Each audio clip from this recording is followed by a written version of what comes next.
আবির্ভাব হয়েছে।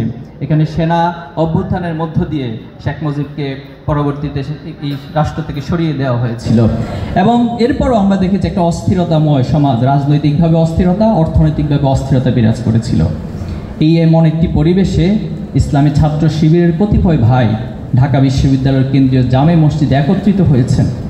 তাদের সকলের চোখে মুখে স্বপ্ন ছিল, তাদের অন্তরের মধ্যে সাহস ছিল, তাদের কাজের মধ্যে অদম্য স্পৃহা ছিল, তাদের সকলের একটাই আশা প্রত্যাশা ছিল যে জমিন থেকে সত্যিকার অর্থে জুলুম এবং নির্যাতনের মূলোচ্ছেদ হবে, এ জমিনের মানুষগুলো তাদের প্রকৃত আজাদি উপভোগ করবে।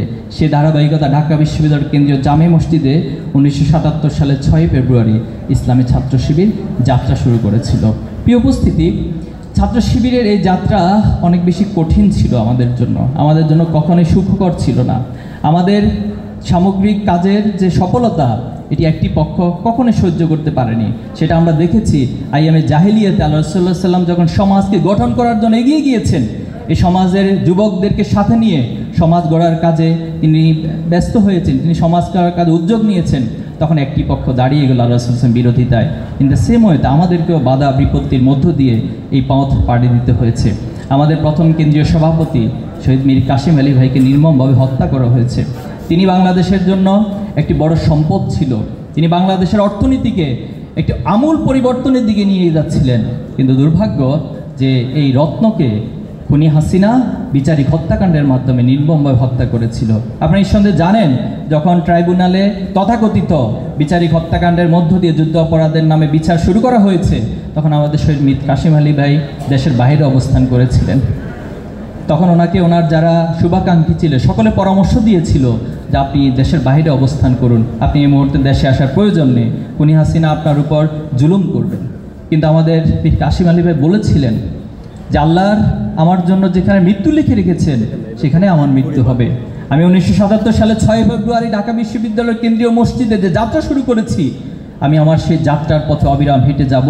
সে সফলতার জন্য যদি আমার জীবন দিতে হয় আমি সেটাও দিব। বাস্তবিক পক্ষে সেটাই হয়েছে। তিনি ফিরে এসেছেন এবং তিনি শাহাদাতের মৃত্যুর মধ্য দিয়ে এই বাংলাদেশকে, পৃথিবীবাসীকে দেখিয়ে দিয়েছেন কিভাবে নিজেদের ঈমানকে, নিজেদের বিশ্বাসকে, নিজেদের স্বপ্নকে লালন করে জীবন দিতে হয়।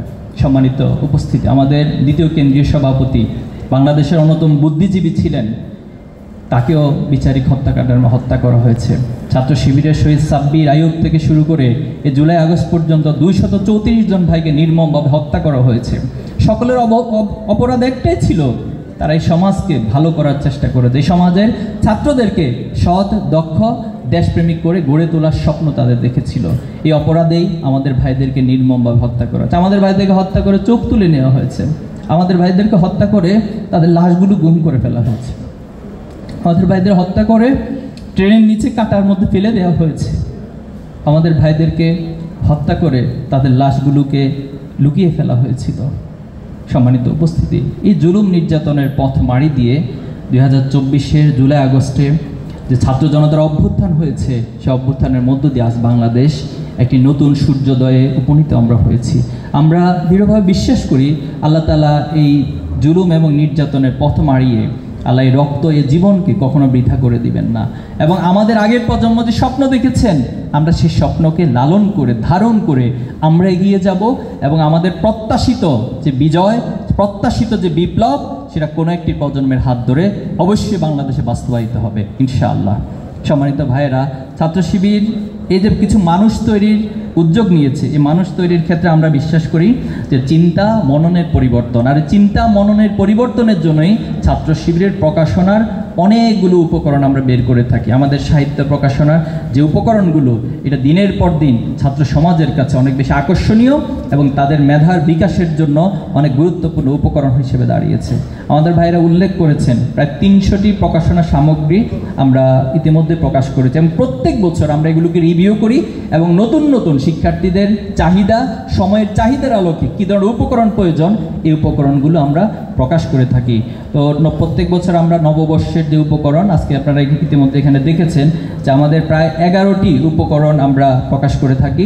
এর মধ্যে প্রত্যেকটি উপকরণে আপনারা গবেষণাধর্মী মেসেজ নিহিত রয়েছে, তথ্য নিহিত রয়েছে। প্রত্যেকটা উপকরণের মধ্যে